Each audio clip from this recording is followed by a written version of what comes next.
Welcome to Maths Katta, my YouTube channel, Standard 9, Maths 1, Chapter number 4, Operations, Ratio and Proportion.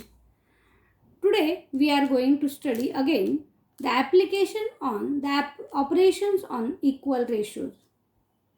Last time we studied some example. If the ratio A upon B is given to you, then we can find any ratio using invertendo, dividendo or componendo and dividendo property.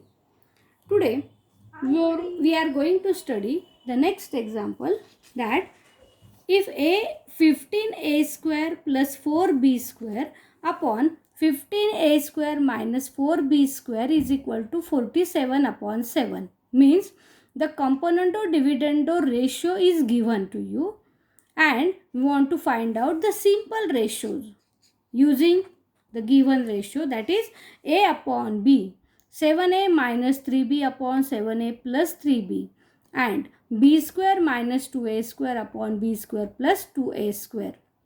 बघा, आपण पूर्वी या उलट example solve केलेले आहे. मागच्या व्हिडिओमध्ये ए upon बी दिलेला होता आणि अशा प्रकारचे आपण रेशो काढले होते. आता आपल्याला हा असा रेशो दिलेला आहे की जिथे कॉम्पोनंटो डिव्हिडंडो ऑलरेडी यूज केलेली आहे आणि त्यावरून आपल्याला सिंपल रेशो काढायचा आहे आणि नंतर पुन्हा आपल्याला हे रेशोज काढायचे आहेत. समजलं? मग आता हे एक्झाम्पल कसे सॉल्व करायचं ते आपण बघूया.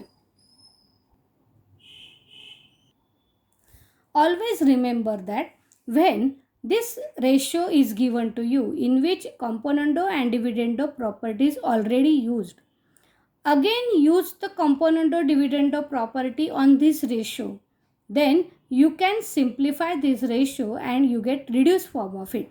बघा विद्यार्थ्यांनो, जेव्हा योग वियोग क्रियेचा एखादा रेशो गुणोत्तर तुम्हाला दिलेला असेल तर त्यावर पुन्हा योग वियोग क्रिया केली तर आपल्याला त्याचं आणखीन संक्षिप्त रूप मिळवता येतं.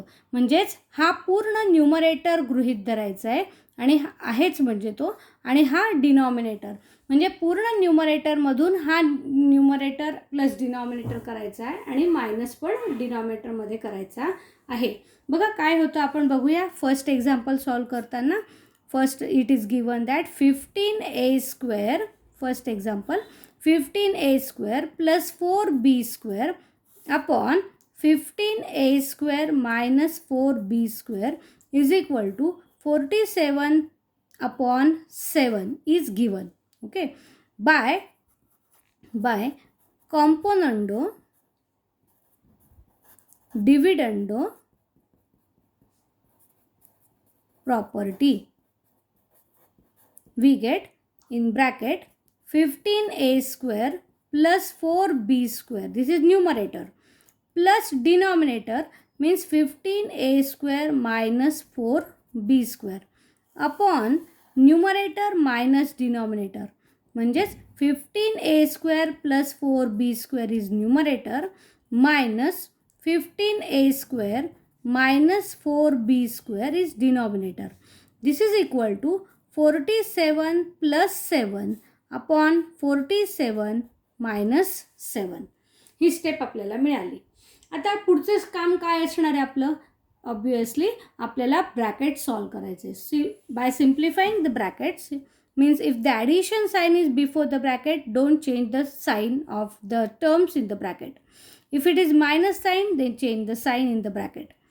Then next step is 15a square plus 4b square plus 15a square minus 4b square as it is upon 15a square plus 4b square is first bracket. Now change the sign of this, minus 15a square and minus 4b square will become plus 4b square. This is equal to 54 upon 40. समजलं? काय होतं आहे बघा, इथे simplify करा. 4b square आणि हा 4b square काय साईन आहे त्याच्या, प्लस आणि मायनस, मग ते काय होतील, cancel. 4b square minus 4b square will get cancel. Again here denominator 15a square minus 15a square will get cancel. Next step, next step get 15a square plus 15a square is 30a square upon 4b square plus 4b square means 8b square is equal to, if we simplify 54 and 40, if we divide it by 2, then you will get 27 upon 20. समजलं? मग इथे येईल 27 upon 20. Now to get again बघा, आता दिलेला ratio आपल्याला किती मोठा होता त्याच्यावरनं आता आपल्याला रिड्यूस फॉर्म मिळाला. बघा आणखीन रिड्यूस फॉर्म करायचा आहे आपल्याला याचा. म्हणजेच काय करता येईल, हा 30/8 जो आहे तो इकडे ट्रान्सफर करायचा आहे. म्हणजे तो इन्व्हर्स होऊन इकडे मल्टिप्लाय होईल. म्हणजेच पुढच्या स्टेपला हा 30/8 तिकडे ट्रान्सफर करून मिळेल आपल्याला a² upon b² is equal to 27 upon 20 into 8 upon 30. समजलं? आता याला आपल्याला सिम्प्लिफाय करायचं आहे. म्हणजेच 8/30ने याला मल्टिप्लाय डायरेक्ट न करता आपल्याला फक्त सिम्प्लिफाय करूया. पहिल्यांदा 3ने डिवाइड करूया. जे 3ने डिवाइड केल्यावर येईल 3 9 27, इथे 10 येतील, बरोबर आहे. त्यानंतर इथे 4 दुणे आणि 4 पंच 20. समजलं? मग आता आपल्याला काय मिळाली स्टेप पुढे, a² upon b² is equal to 18 upon 50. okay, now to get to get the value of a upon b, again you can simplify this. 18/50 you can divide it by 2, then you will get 9 upon 25. Now observe that a² upon b² is equal to 9/25 means taking square root on both side. दोन्हीकडे square आहेत की नाही complete. Taking square root on both side, square root on both sides, you will get a upon b is equal to 3 upon 5.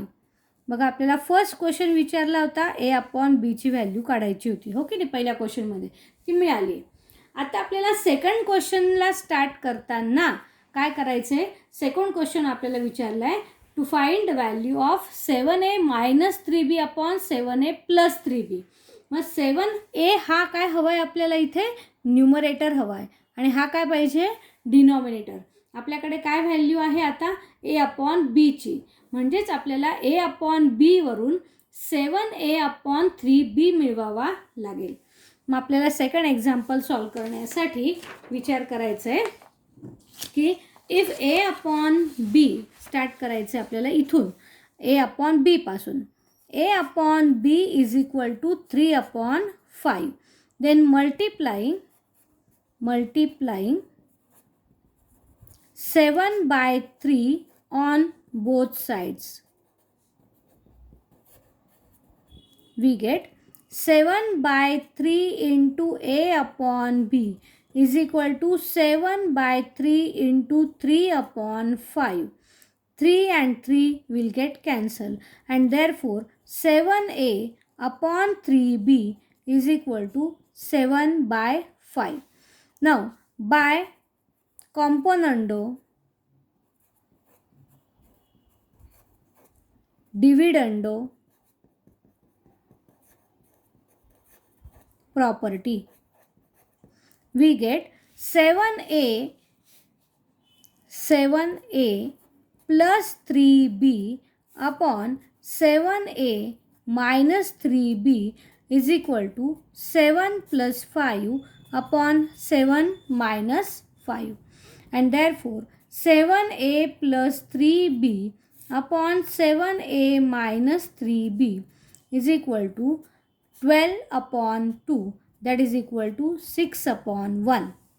पण आपल्याला question असा विचारलेला आहे का, पुन्हा एकदा क्वेश्चनकडे बघा. क्वेश्चनमध्ये आपल्याला 7a minus 3b upon 7a plus 3b विचारलं आहे. आपल्याला त्याच्या एक्झॅक्ट उलट मिळालं आहे, बरोबर आहे की नाही. मग आता कोणती प्रॉपर्टी यूज करावी लागेल आपल्याला, इन्व्हर्टेंडो प्रॉपर्टी. मग इथे लिहा by invertendo property we get 7a minus 3b upon 7a plus 3b is equal to 1 upon 6. 6 upon 1चा पण इन्व्हर्स करायचा आहे की नाही, म्हणजे तो येईल 1 अपॉन 6. हे आलं आपलं लास्ट एक्झाम्पल. आता नेक्स्ट क्वेश्चन आपल्याला थर्ड क्वेश्चन असा विचारला आहे. Third question, to find the value of b² minus 2a² upon b² plus 2a². बघा, न्यूमरेटर काय असायला पाहिजे आपला आणि डिनॉमिनेटर काय असायला पाहिजे, लक्षात आलं? म्हणजे न्यूमरेटर असायला पाहिजे आपला b², ओके नाही, आणि डिनॉमिनेटर पाहिजे आपल्याला 2a². मग b² अपॉन 2a² मिळवण्यासाठी आपल्याला b² अपॉन a² नंतर b अपॉन a आणि नंतर त्याला 1/2 ने मल्टिप्लाय करावं लागेल, तेव्हा तुम्हाला हे मिळेल. मग पहिल्यांदा b² अपॉन a² मिळवायचं आहे किंवा b अपॉन a मिळवायचं आहे. आपल्याकडे काय आहे, a अपॉन b आहे, ओके नाही. मग स्टार्टिंग कुठून करायची आहे तुम्हाला, a अपॉन b पासून. मग a upon b is equal to 3 upon 5 and therefore by invertendo property b upon a is equal to 5 upon 3 मिळाला b अपॉन a. मग आता आपल्याला काय मिळवायचं आहे, b² अपॉन a² मिळवायचं आहे. म्हणजे काय करावं लागेल, स्क्वेअर करावं लागेल की नाही. Squaring on both sides you will get b² upon a² is equal to 25 upon 9. पण तरी संपलं का, तर नाही. डिनॉमिनेटरमध्ये नुसतं a² नको, आपल्याला 2a² पाहिजे. म्हणजेच आपल्याला 1/2 ने मल्टिप्लाय करावं लागेल दोन्हीकडे, समजलं? Now multiplying 1/2 on both sides. You will get 1/2 into b² upon a² is equal to 1/2 into 25/9. Therefore, b² upon 2a² is equal to 25 upon 18. समजलं? आता आपल्याला काय करायचं आहे, कॉम्पोनंटो डिव्हिडंडो प्रॉपर्टी यूज करायची.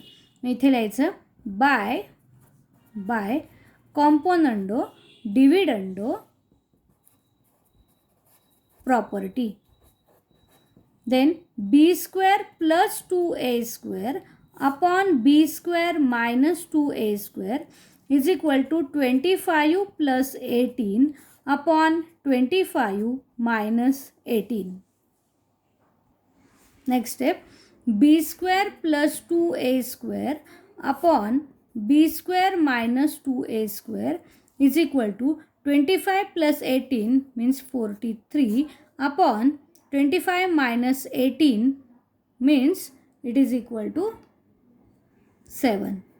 And therefore by again आता आपल्याला इथे एक्झाम्पल, हे संपलं का आपलं इथे एक्झाम्पल, तर नाही. कारण आपल्याला कशाची व्हॅल्यू काढायची आहे, तर b² minus 2a² upon b² plus 2a². आपल्याला उलट मिळालं आहे की नाही याच्या, आणि इथे पुन्हा आपल्याला इन्व्हर्टेंडो प्रॉपर्टी यूज करावी लागेल. Again by invertendo property you get b² minus 2a² upon b² plus 2a² is equal to 7 upon 43. Okay, this is our last answer. मुलांनो, अशा प्रकारे हे एक्झाम्पल्स तुम्हाला सॉल्व करायचे आहेत. आजचा हा शिकवलेला भाग तुम्हाला व्यवस्थित समजला असेल तर व्हिडिओ लाईक करा, शेअर करा आणि चॅनल सबस्क्राईब केलं नसेल तर जरूर करा, म्हणजे पुढचे नोटिफिकेशन्स तुम्हाला लगेच मिळतील. धन्यवाद.